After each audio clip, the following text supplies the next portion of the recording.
Parliament ఎన్నికల్ని తెలంగాణ పౌరుషానికి గుజరాత్ ఆధిపత్యానికి మధ్య జరుగుతున్న పోరు అన్నారు సీఎం రేవంత్ రెడ్డి.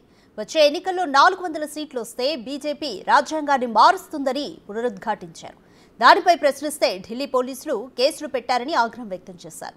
కేసులకు భయపడనని, తన వెంట 4 కోట్ల మంది ప్రజలున్నారని రేవంత్ అన్నారు. మీరు రాజ్యాంగాన్ని మార్చాలనుకుంటుంటే, రిజర్వేషన్లు రద్దు చేయాలనుకుంటుంటే అది వద్దు. ఈ దేశంలో దళితులు, గిరిజనులు ఇంకా ఆర్థికంగా చితికిపోయి ఉన్నారు. రిజర్వేషన్ ఉండాలి, వాళ్ళకే కాదు బీసీలకు కూడా రిజర్వేషన్లు ఇవ్వాలి అని నేను చెప్పిన. దానికోసం నా మీద కేసు పెడతావా? ఆ కేసులకు భయపడతానా? నేను 20 ఏండ్ల నుంచి ఎన్నో ఒడిదుడుకులను చూసినా, ఎన్నో ఆటుపోట్లను చూసినా. ఇవాళ మీరు అనుకుంటున్నారేమో గుజరాత్ నుంచి వచ్చి తెలంగాణ మీద పెత్తనం చేస్తామని. అందుకే 4 కోట్ల తెలంగాణ ప్రజలకు, మా 50 లక్షల నిరుద్యోగ యువకులకు నేను విజ్ఞప్తి చేస్తున్నా. ఇది తెలంగాణ పౌరుషానికి, గుజరాత్ ఆధిపత్యానికి ఈ ఎన్నికల్లో పోటీ. చూద్దాం తెలంగాణ పౌరుషం గెలుస్తుందో, గుజరాత్ ఆధిపత్యం గెలుస్తుందో నేను చూస్తా.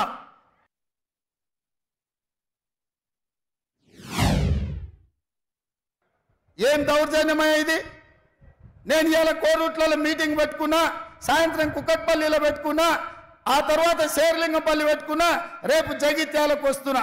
నేనంట ఎన్నికల ప్రచారం అంతా మానేసి ఢిల్లీ పోలీస్ స్టేషన్లో రాజ్యాంగం ఎందుకు రద్దు చేస్తున్నారు, రాజ్యాంగాన్ని ఎందుకు మారుస్తున్నారు అని అడిగినందుకు ఢిల్లీ పోలీస్ స్టేషన్లో ముద్దాయిగా పోయి నేను హాజరు కావాలనంట. ఇదేనా మీ నీతి? ప్రధానమంత్రి గారు, మీకు ప్రధానమంత్రిగా బాధ్యత ఇచ్చింది ప్రజలు, రేవంత్ రెడ్డిని పోలీస్ స్టేషన్లో వేయడానికేనా? ఇదా మీరు నేర్చుకున్నది? ఇట్లా భయపడి ఎంతకాలం మీరు రాజ్యాన్ని వెళ్తారు? ఇట్లా భయపట్టించి ఆధిపత్యం చెలాయించి అన్యాయంగా రాజ్యాలు వేయాలనుకుంటే నిజాం నవాబ్కి ఏం గతి పట్టిందో కనుక్కోండి. రజాకర్ల పరిస్థితి ఎక్కడికి పోయిందో మీరు ఒక్కసారి తెలుసుకోండి. ఈ ప్రాంతం కొమరం భీం, రామ్జీ గోండు, సర్దార్ సర్వాయి పాపన్న, చాకలి ఐలమ్మ, దొడ్డి కొమరయ్య లాంటి వీరులు ఏలిన ప్రాంతం ఇది. ఆ పౌరుషం మాలో ఉంది. మీరు భయపెడితే భయపడడానికి ఈడ ఎవరు సిద్ధంగా లేరు. మీరు 4 సీట్లు 5 సీట్లు తెలంగాణలో గెలుచుకోవాలంటే మమ్మల్ని భయపెడితే ఒక్క సీటు కూడా రాదు.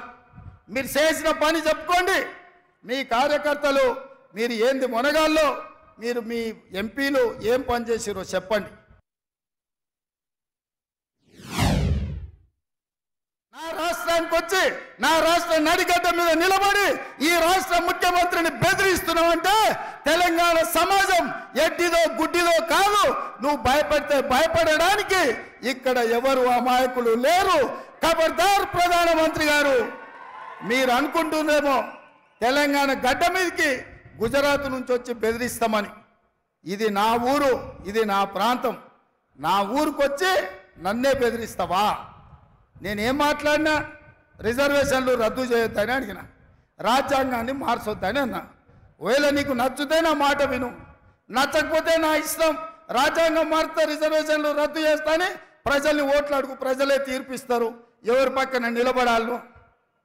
అంతే తప్ప మీరు ఆలోచన చేయండి సోదరులారా. పక్కూరోడు మన ఊరికి వచ్చి మన ఊరు చౌరస్తలు నిలబడి మనల్ని అవమానించే విధంగా మన ఊరు వాళ్ళను తిట్టు ఊరుకుంటే మనం ఊరుకుంటామా? ఉంటామా? మనకేమన్నా విభేదాలు ఉండొచ్చు, మనకు భిన్నాభిప్రాయాలు ఉండొచ్చు, కానీ మన ఊరు గౌరవం వచ్చినప్పుడు ఊరంతా ఏకంగా కావాల్సిన అవసరం ఉందా లేదా ఒక్కసారి ఆలోచన చేయండి.